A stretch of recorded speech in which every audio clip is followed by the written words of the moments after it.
Hello friends, एक बार फिर से स्वागत करती हूँ आपका मैं मैथ जीनियस में।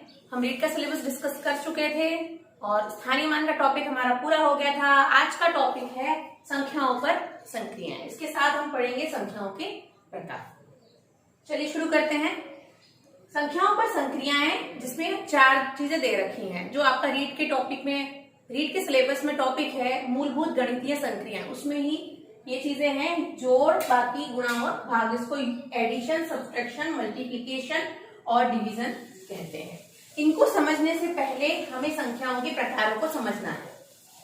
प्राकृत संख्याएं, पूर्ण संख्याएं, सम संख्याएं, विषम संख्याएं, अभाज्य संख्याएं, भाज्य संख्याएं, परिमेय संख्या और अपरिमेय संख्या। इनको हमें समझना है। तो चलिए सबसे पहले हम समझेंगे प्राकृत संख्याएं। प्राकृत संख्याएं क्या होती हैं? प्राकृत संख्याएं वो होती हैं जिनसे हम वस्तुओं की गणना करते हैं, जो 1 से शुरू होती हैं और आगे चलती रहती हैं। जैसे 1, 2, 3, 4, 5, 6 इस तरह चलने वाली संख्याएं कहलाएंगी प्राकृत संख्याएं। दूसरी है पूर्ण संख्याएं। पूर्ण संख्याएं, यदि प्राकृत संख्याओं में हम 0 यानी शून्य को सम्मिलित कर दें तो वो कहलाएंगी पूर्ण संख्याएं।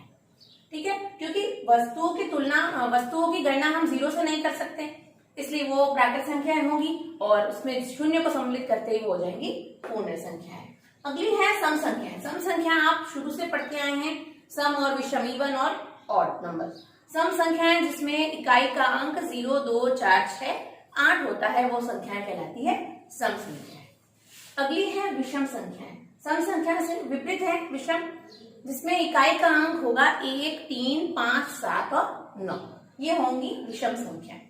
अगली आएगी अभाज्य संख्याएं। अभाज्य संख्याएं होती हैं जिनका एक और स्वयं के अतिरिक्त कोई गुणनखंड नहीं है, अर्थात जिसका भाग 1 में जाएगा या उसी में जाएगा। जैसे आप देख लीजिए उदाहरण के तौर पर 2 एक अभाज्य संख्या है और सम संख्या भी है।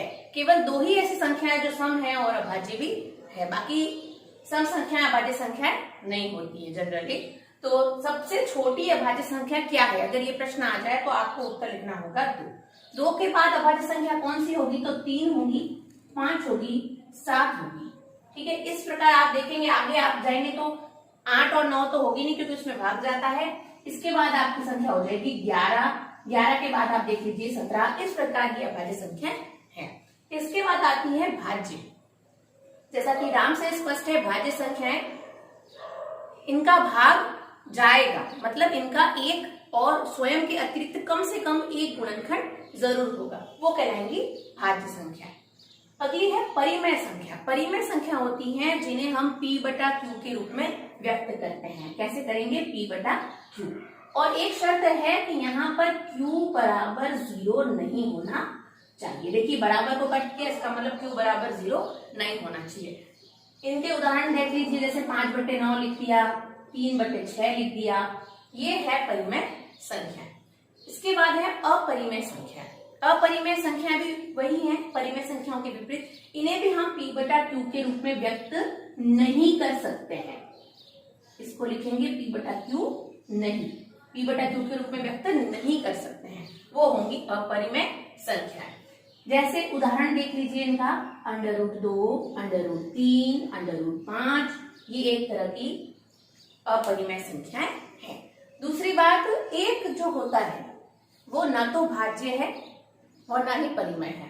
ठीक है, ये हमने समझ लिया संख्याओं के प्रकारों को। अब हम समझते हैं संख्याओं पर संक्रिया है। ये बहुत ही आसान है और योग है तो एडिशन कहेंगे। इसमें आपको ये 3 फॉर्मूले याद रखने हैं। आप चाहे तो स्क्रीनशॉट लिख लीजिए, चाहे तो अपनी नोटबुक में नोट कर लीजिए, क्योंकि इन पर आपको सवाल पूछे जा सकते हैं। पहला है फॉर्मूला प्रथम n सम संख्याओं का योग। प्रथम n सम संख्याओं का योग क्या होगा? तो इसके लिए फॉर्मूला लगेगा n, ब्रैकेट में है n+1। तो n आपको दिया है, जहां पर प्रथम n मतलब कोई भी संख्या पूछी गया, प्रथम 10 सम संख्याओं का योग ज्ञात कीजिए, तो यहाँ n हो गया 10। तो आपको 10 को रख के यहाँ पर सॉल्व करना है। दूसरा है प्रथम n विषम संख्याओं का योग, ये होगा n²। यहाँ पर जो संख्या आएगी वही यहाँ पर भी आएगी। ये आपको हल करना है। प्रथम n विषम संख्याओं का योग, अगर यहाँ पूछा प्रथम 50 विषम संख्याओं का योग क्या है, तो आपको 50 का स्क्वायर करना होगा। नेक्स्ट फॉर्मूला है प्रथम n प्राकृतिक संख्याओं का योग। यहाँ फिर से देखिए यहाँ भी n है तो वही n यहाँ रखेंगे, n ब्रैकेट में n+1/2। आपको ये ध्यान रखना है, ये तीनों फॉर्मूले आपको याद करने पड़ेंगे, क्योंकि याद करने के अलावा कोई ऑप्शन नहीं है। यहाँ प्रैक्टिस कीजिए, आपको याद हो जाएंगे। जैसे जैसे आप सवाल करते जाएंगे आपको ये फॉर्मूले याद होते जाएंगे। अगला है घटाव। घटाव का चिन्ह आपको सबको पता ही है, ये माइनस का चिन्ह होता है, ठीक है। तो घटाव होता क्या है कि किसी भी संख्या में किसी संख्या को निकाल दिया जाए तो उसको हम घटाव कहते हैं। और जोड़ का निशान आपको ध्यान है, ये प्लस। इसके बाद आता है गुणन यानी मल्टीप्लीकेशन यानी गुणा करना।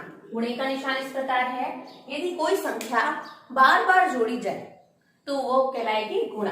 आप बार बार जैसे 2 में 2 जोड़ोगे 4, फिर 2 जोड़ोगे 6, फिर उसमें 2 जोड़ोगे 8, इस प्रकार 2 का पहाड़ा भी बन जाएगा, तो उसी को हम कहेंगे गुणा। या तो आप गुणा कर दीजिए या फिर उस संख्या को बार बार उसी में जोड़ दीजिए। इसके बाद आएगा भाग, जिसको कहेंगे डिवीजन।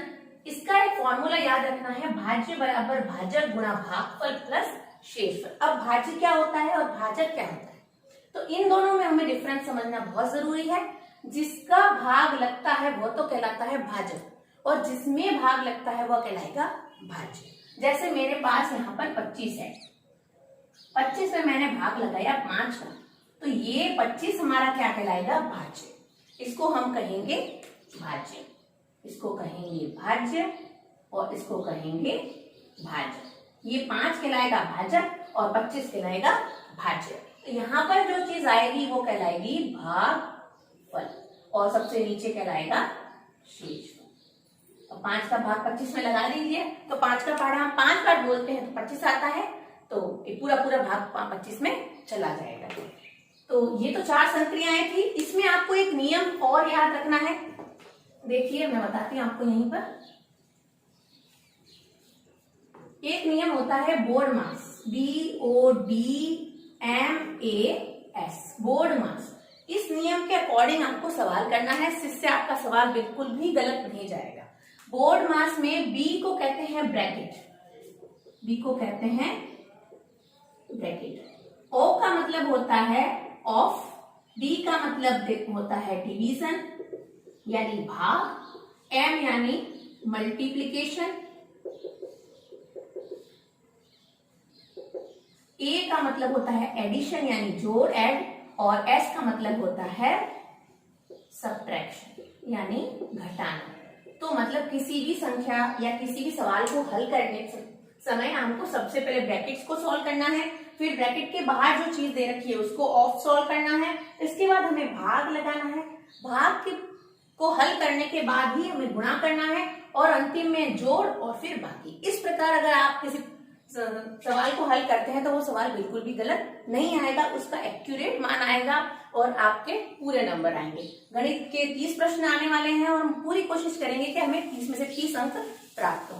आशा करते हैं आपको वीडियो पसंद आया होगा। एक लाइक तो बनता है, एक लाइक जरूर करें, वीडियो को शेयर करें, और अब तक अगर आपने मेरे चैनल को सब्सक्राइब नहीं किया तो सब्सक्राइब जरूर करें। धन्यवाद।